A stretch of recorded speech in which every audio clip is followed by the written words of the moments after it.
Hello, I'm Prince. In this video I'm going to break down the Dragon Ball series from start to finish and share my experience watching it nearly 15 years my first time. I'll cover all the sagas in this video, ending with the conclusion of Dragon Ball Z, which to me is where the Dragon Ball story truly ends. Personally, I'm not really into Dragon Ball Super, so I won't be talking about it here. This is going to be a long video since I'm covering every saga of this massive series, so I'll focus on the main concepts and my critics. If you have any questions about what I say, leave a comment and I'll do my best to reply. Now let's dive into it, starting with the original Dragon Ball, where we first meet Goku and Bulma. This is a lot of fun because we see the contrast between Goku, who has lived his whole life in the wilderness without any contact with people, and Bulma, who is a civilized, somewhat spoiled and cute girl. They see the world in completely different ways, and that leads to some pretty hilarious moments. Like Goku discovering that humans call me male and female.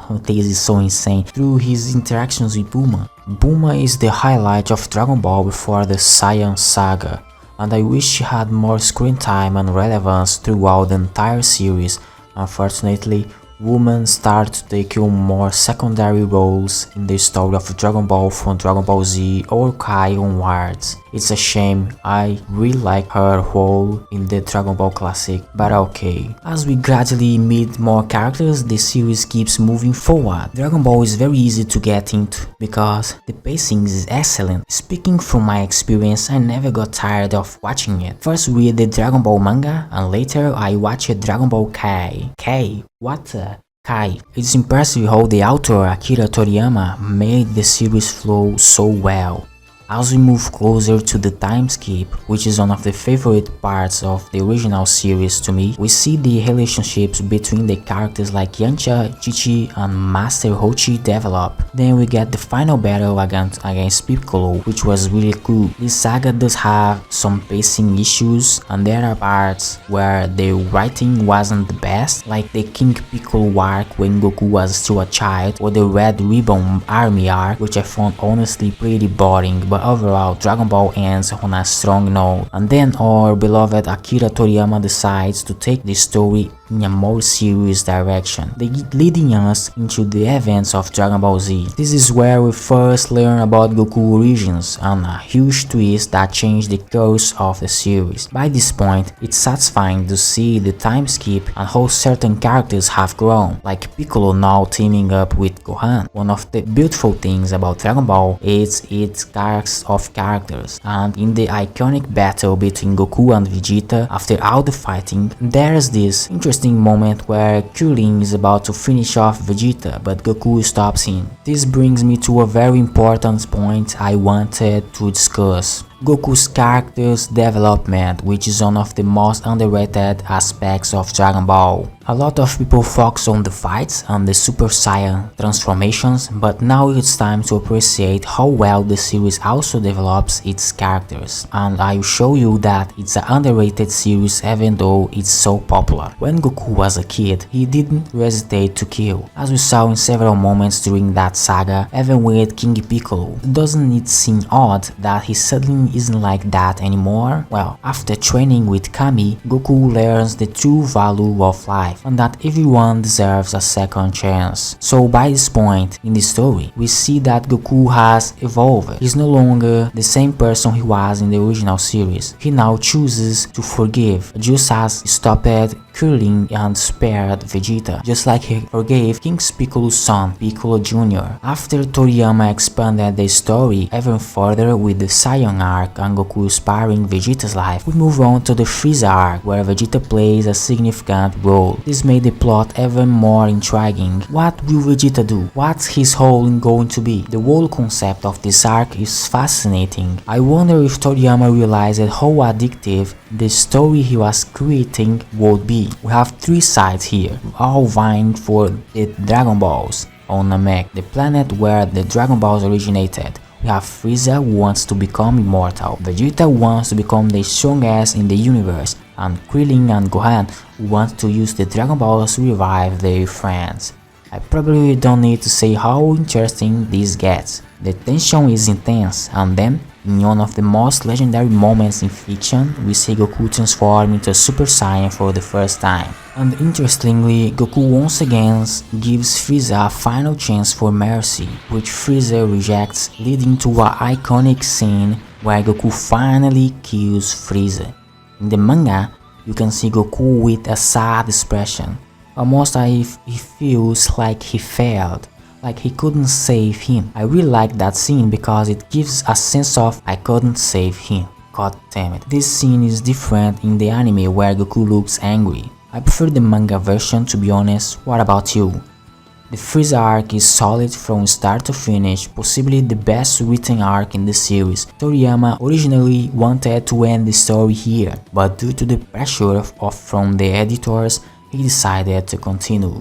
And that brings us to Cell Saga. It's a favorite for many, but it starts off in a strange way. However, it's an arc that really shines in its final stretch. I like the Android Saga and how it connects with Cell throughout the arc, but the whole mosquito plot was ridiculous. Bro, you know why the great Cell I'm so strong? Because all those times you fought, there was a mosquito recording your moves, and that's how I know how you fight.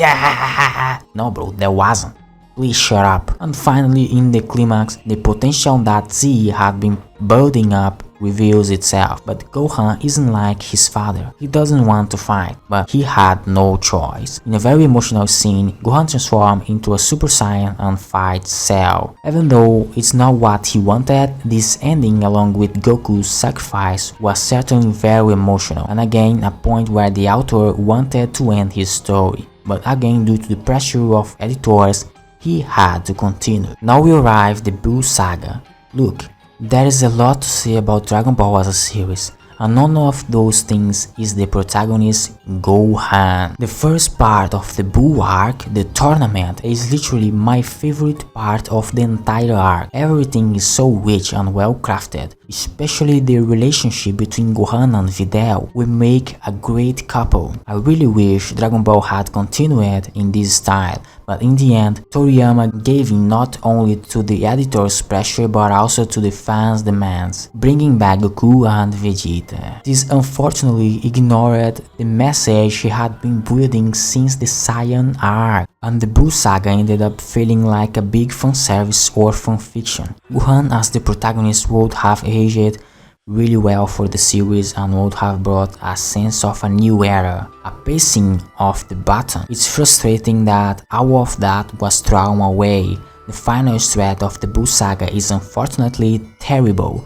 Gohan was sidelined, Ultimate Gohan was completely useless, and while Dragon Ball ends on a high note, the Buu Saga's role wasn't good. It wasn't because of Toriyama's lack of skill, but because he had lost interest in writing the story by the end of the Freeza arc.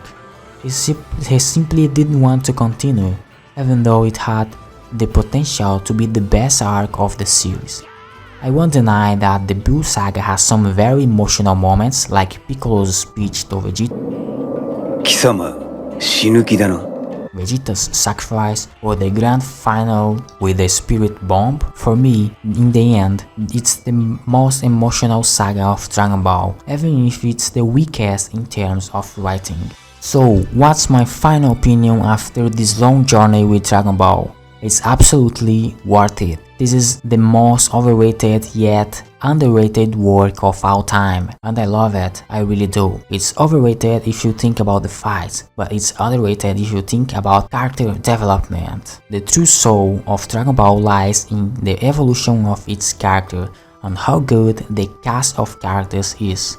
Goku, Piccolo, Vegeta, Gohan, and in that, it's underrated. Vegeta and his quest for power, only to find himself with Bulma, building a family with her, and keeping Goku as his rival. That scene in the Buu Saga is one of the most emotional moments in the entire series because at the moment of his sacrifice, he's giving his life to save his family and the earth, showing that he finally values something more than his pride and power. This is why I believe people should pay more attention to Dragon Ball, not just the epic battles and transformations, and why I'm such a big fan of this legendary work by Akira Toriyama, which will be remembered forever and changed even the pop culture overall. Thank you so much for watching this video to the end. Dragon Ball is a big and rich story, and there is definitely more I could have said and debated, but that's all for today.